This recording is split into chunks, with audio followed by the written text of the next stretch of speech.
I came here to show you the PhotoKite. It's a tethered flying camera. But before I do that, I want to tell you a bit about where it came from, what motivated it.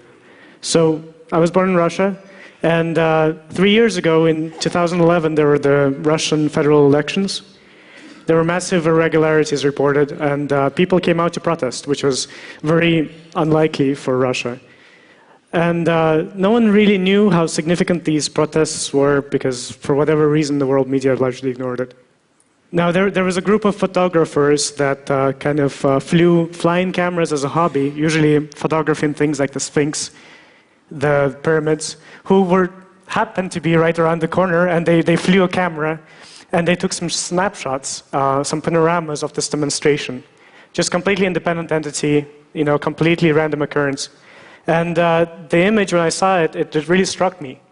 Here's one of the panoramas. So in a single image, you can really see the scale of this event, right? I mean, just the number of people, the colors, the banners. It's not that you just can't consider this insignificant. All in a single image, which was really cool to me. And I think in the future, journalism and many other professions, there are flying cameras already quite commonly out there, but I think you wait a few months, a few years, and for many professions, it's really going to be a requirement. And it makes sense. It's such a unique perspective. Nothing really communicates this scale, for example, in context, in a way that this does. But there are a few hurdles, and they're quite basic and quite fundamental. One is piloting. So for this image, they flew a camera, a 5-kilogram device with an SLR under it. It's quite heavy, lots of spinning, sharp things. It's a bit uncomfortable to fly, probably also for the operator. In fact, you can see that on the back of the pilot's shirt it says, "No questions until landing," in Russian and in English. Because people are curious and they'll go tap you and then you lose your focus and things happen. And these guys are great. They're professionals.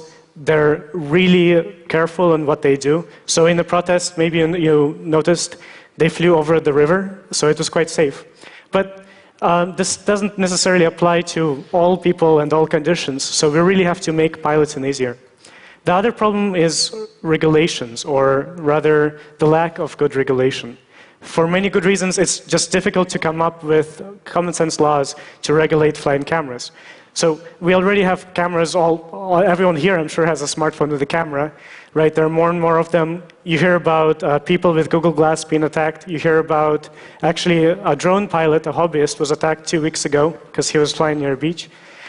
Here's some personal input I didn't expect. Just yesterday I was attacked by a guy who claimed that I was filming him. I was checking my email right here. Easier way to get inputs for your talk. But I think there are better solutions. I think we have to diffuse the situation. We have to come up with responsible solutions that address the privacy issues and the safety, accountability issues, but still give us that perspective. And this is one potential solution. So this is the PhotoKite.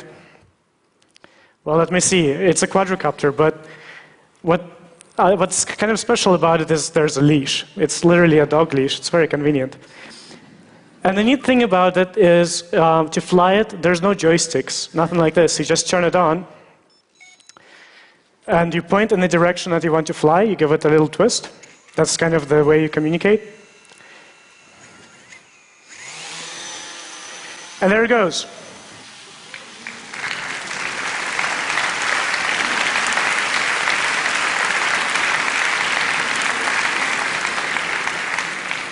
So the interaction is super simple. It's like your personal flying pet. It just always maintains a certain angle to you, and if I move around with it, it'll actually follow me naturally. And of course, we can build on top of this. So this leash has some additional electronics. You can turn it on.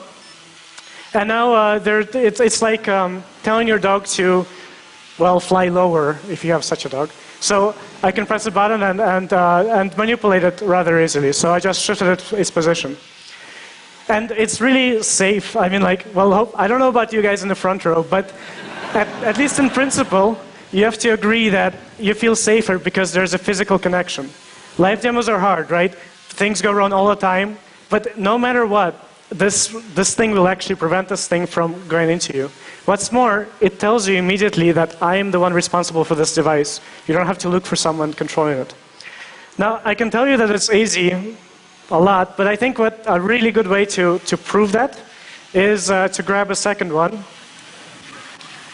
and launch it. And if I can do this on stage live, then I can show each and every one of you in 5 minutes how to operate one of these devices.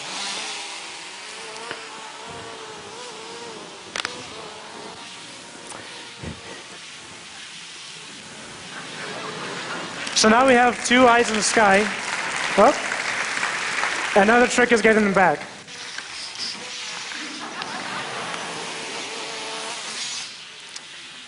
So my question now to you is, well, it's a nice solution, it's very accessible, it's safe. What would you use it for? What would you use such a camera for in your life? Thank you.